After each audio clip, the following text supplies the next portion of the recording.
7. Today I'm going to be showing you how to make meatballs and a tomato sauce. In your recipe book it says to make the sauce first. I think it's better actually if we make the meatballs first, so we'll be starting with that. Okay, the ingredients you're going to need to make the meatballs are 400 or 500 grams of minced beef. You'll need about 200 grams of sausage meat or 4 smallish sausages, 2 slices of bread, a small onion and an egg. You'll also need some parsley and maybe some other fresh herbs like chives or basil, possibly for your sauce rather than your burgers. Other ingredients for the sauce will be a little oil, tinned tomatoes, garlic, salt, pepper and a little sugar. Okay, the equipment you're going to need is a chopping board and a large knife, or a small serrated knife if you prefer to use one, a grater, a pastry brush if you've got one. I will think about how to coat your meatballs if you don't have one, a small pot for the oil, pair of scissors, small saucepan and a mixing bowl. Now, to make breadcrumbs, that you have a few options. You may like to use a food processor, and I will show you how to do that in a moment. I have been testing out other ways of making breadcrumbs this morning if you don't have a food processor, and actually you can just use the coarser side on the grater and grate your bread. It might end up a little bit bigger, but it still works. When you're making breadcrumbs, you really need soft bread for this recipe, so don't use dried breadcrumbs that you can buy in the supermarket. You're also going to need a baking tray to cook your meatballs on, but they do create a little bit of liquid. So this sort of baking tray that I've got here, which is flat, is not ideal. Now, I don't have a baking tray with a rimmed edge. You might do, that would be perfect.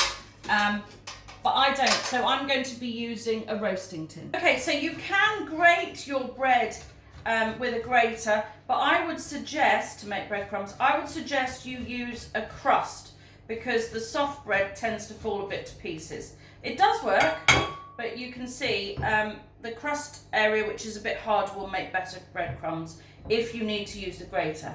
I'm just going to show you how to use a food processor. Now, they clip together, so there normally is a base section, a goblet, I think these things are called, and a blade, which all clip together.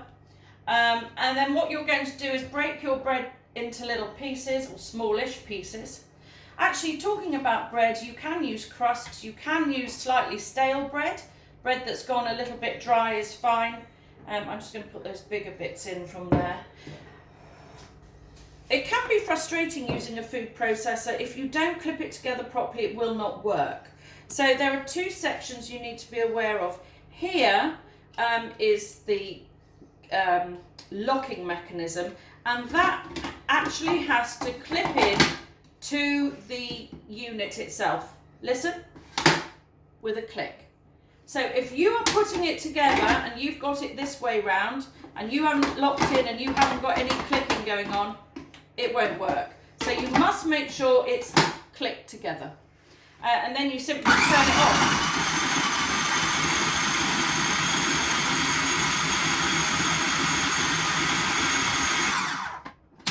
Unclip it, and there you have fine breadcrumbs. Okay, so once you've made your breadcrumbs, the next thing you're going to be doing is adding your meat, or meats I should say, to your mixing bowl. Now I'd just like to talk a little bit about the meats. This minced beef I've got is 12% fat. You can buy minced beef which is 5% fat. You can also buy minced steak. Any of those are fine for this. The reason that we add sausage meat is because the sausage meat has got a softer texture than minced beef. So if you were going to make if you were going to make meatballs just out of minced beef, they would end up like small burgers. So the addition of the sausage meat allows them to be softer textured and slightly juicier. So whether you've got sausages or sausage meat, it doesn't really matter. You're still going to have to release it from its casing. If you've got individual sausages, I would suggest the best way is to make a slice down the side of the sausage skin and get the sausage meat out like that. You might end up getting in a bit of a mess. There isn't really a way around that, I'm afraid. So once your sausage meat and your minced beef are in your mixing bowl, you can add in your breadcrumbs. If you've got any very big bits of breadcrumb like that, just don't use those. You don't need huge pieces. You only want fine breadcrumbs. The reason we add breadcrumbs is that it's going to add bulk to your meatballs, which means that you'll end up actually being able to make more of them. Okay, next job is to deal with your onion. You're only going to need a small onion. I think in your recipe booklets it says to use finely chopped onion, but I really think for this recipe it's much better to grate the onion. Now do this job last because it is going to make you cry. So you're just going to slice the, let me move that out of the way, slice the top off of your onion, sit it on its cut side, cut down, and then peel off the outer skin. Make sure you always work to a nice clean onion. If there's any dirty bits or brown bits or soft bits, peel off another layer.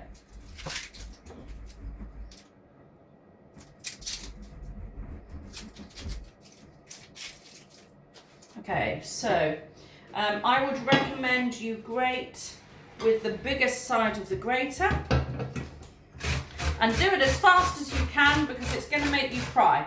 Just graters are only sharp in one direction, so only grate downwards. If you grate up, nothing's going to happen.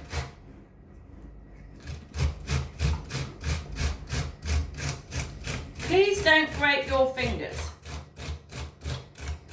When you get to the stump, I would stop and go on to your next piece.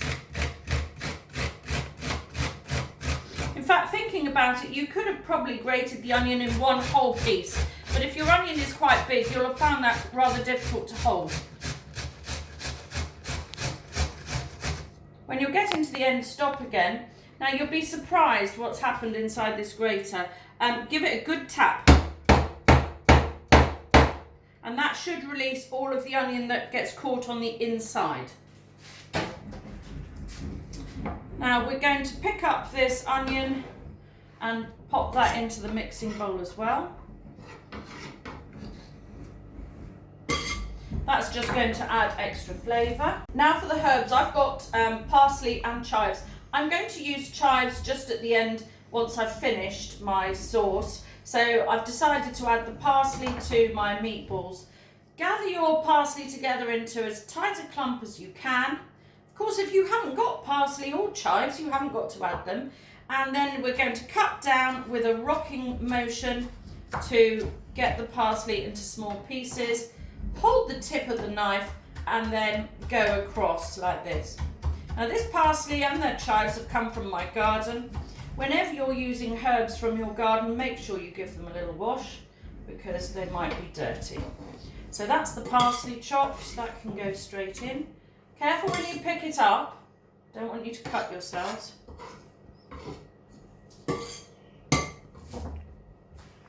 Oh, and one other thing to say, if you're chopping parsley, don't chop the stalks. They don't taste, well, they taste okay, but they're a bit tougher and they can be slightly woody. So always pull off the small bunches of leaves and chop them and leave the stalks out. The next thing you need to add is the egg. Just tap it on the side of the bowl, put your thumbs into the centre of the hole and pull it apart like a hinge. The only other thing you need to add to your meatballs is some pepper and maybe a little salt.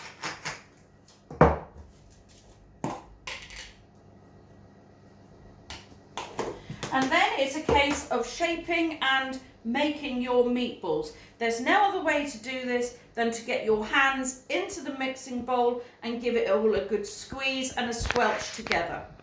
So if you're feeling a bit squeamish, I'm sorry, but there is no other way. To be honest, I really like this.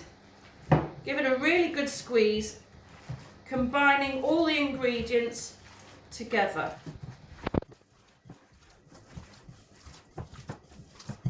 The egg is added to hold the mixture together nicely. Oops, lost a bit of onion there. And the breadcrumbs, as I said, will help to stretch the meatballs a little bit further, but also to help bind them together as well. Now, if you had chopped your onions, you might find that you've got big bits of onions that are sort of flinging about. That's not ideal. The grated onion, although it makes you cry, is definitely better because it clings together a lot easier. Now we're ready for shaping. So get your tray that you're using and a small amount of mixture. If I show you on the palm of my hand how much I've got, we're just going to roll that together and pop them on the baking tray. They won't spread in the oven, so you can have them close together. If anything, they're going to shrink a little bit, but bear in mind that you're probably going to be eating your meatballs possibly with something like spaghetti, and so you need to be able to get them onto your spoon, so don't make them too big.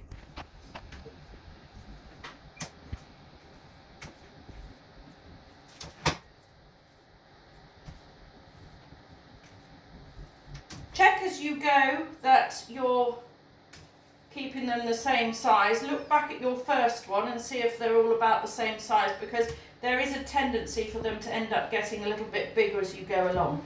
I'm not putting them on particularly neatly. I will straighten them out just before I'm going to put them in the oven. So just roll up your balls, throw them on the baking tray and arrange them after.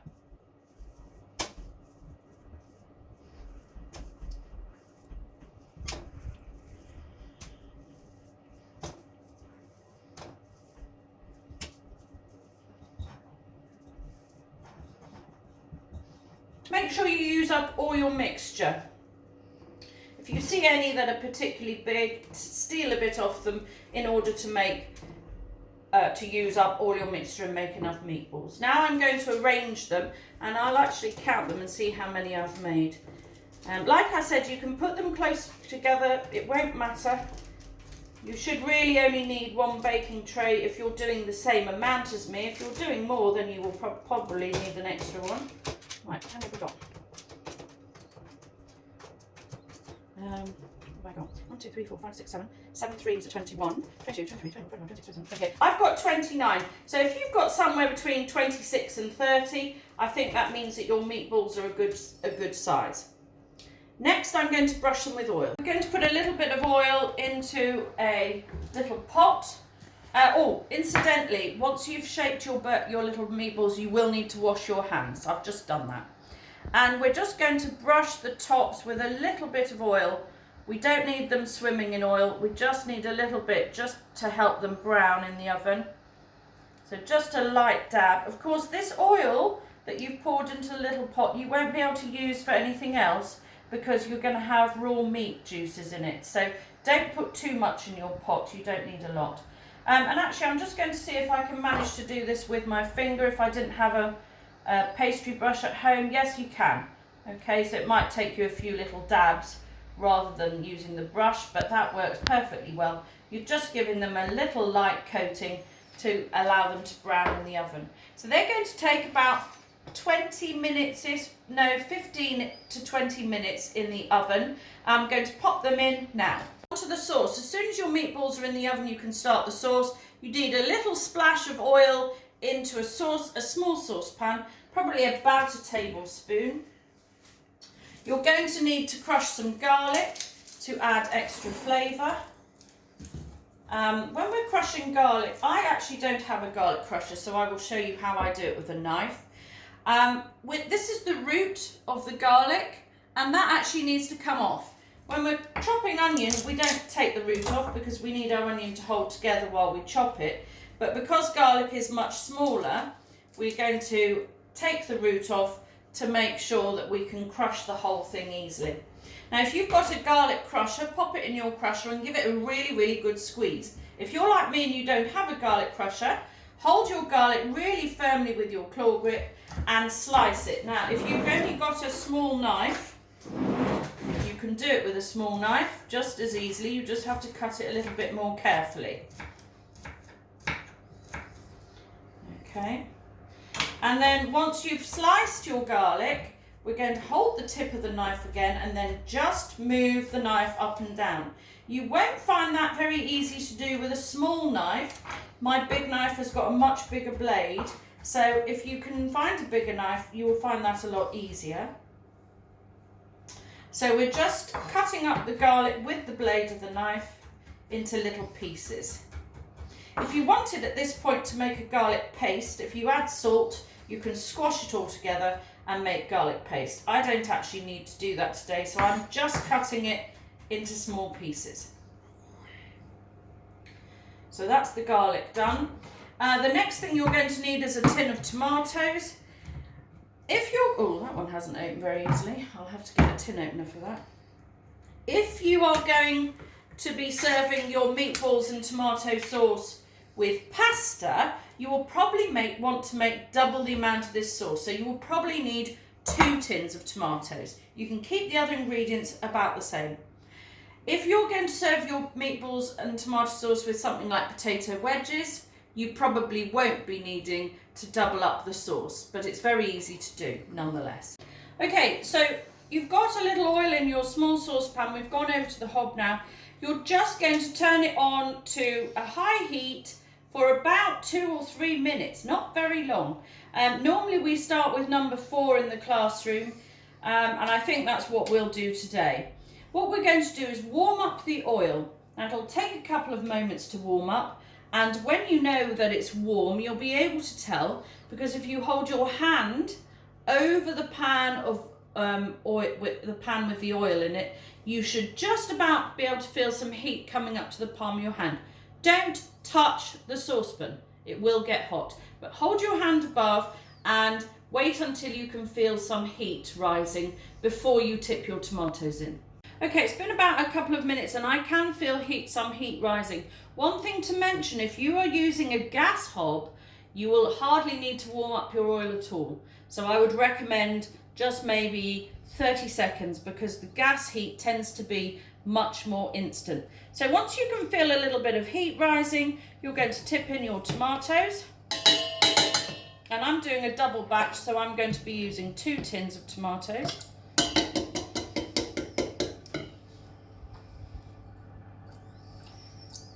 Let's get it all out. I'm going to add in my garlic.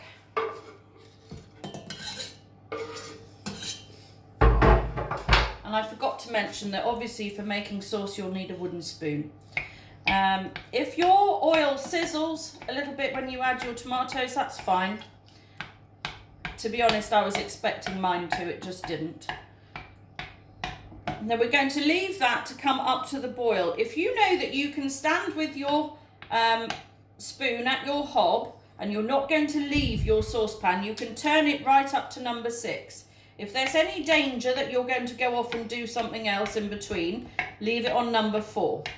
The other things we're going to add for flavouring and seasoning is some salt. I've got this coarse sea salt here, so I would recommend 2 fingers and a thumb is a good pinch. You can just shake in ordinary salt if you like.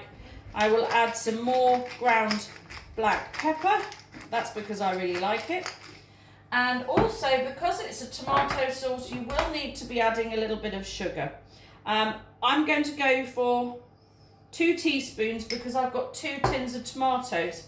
So if you're doing it just with 1 tin, start with 1 teaspoon and then we're going to have a taste after. So get that mixed up. I don't know if you can see, but I've got whole tomatoes. If you've got chopped tomatoes, your tomatoes will all be in nice little pieces. My tomatoes are in whole pieces, so I'm just breaking them up with my wooden spoon as I go. Now, when you're making a sauce like this is extremely simple. If you know that you really like very, very smooth sauce, and I think I might today want very smooth sauce, then you can blend it, and I will show you how to do that in a moment. When your sauce has been bubbling for about 5 or 10 minutes, have a taste of it and see if you need to adjust your seasoning. Well, I think I'm going to add some more black pepper. In fact, I'm going to add a little bit more of everything. I'm going to add a little bit more salt and a little bit more sugar. It's very important when you're making any sort of sauce that you're tasting it as you go, and definitely before you serve it. Okay, so when your sauce has been cooking for about 10 minutes and you've had a taste and you're happy with the taste, in fact, I'll just check that I'm happy with the taste. I think that's probably going to be right. Don't forget, get a clean teaspoon or give it a rinse each time you're tasting. Yes, that's better. If at this point you want to blend it, I will show you how. It's very easy to do. Turn off the heat and make sure it's your blender is right under the liquid.